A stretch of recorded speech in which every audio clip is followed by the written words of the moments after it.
اللهم بلغنا رمضان ولا تجعل لنا فيه ذنبا إلا غفرته، ولا هما إلا فرجته، ولا كربا إلا نفسته، ولا مريضا إلا شفيته، ولا ميتا إلا رحمته، ولا مبتلا إلا عافيته.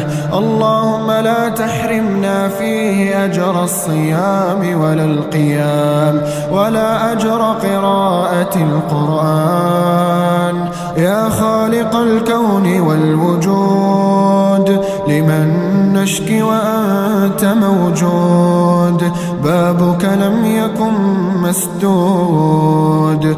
يا رب أعطنا النفس الراضية، وصدورا من الهموم خالية، وقلوبا اللهم بلغنا رمضان ولا تجعل لنا فيه ذنبا إلا غفرته، ولا هما إلا فرجته، ولا كربا إلا نفسته، ولا مريضا إلا شفيته، ولا ميتا إلا رحمته، ولا مبتلا إلا عافيته.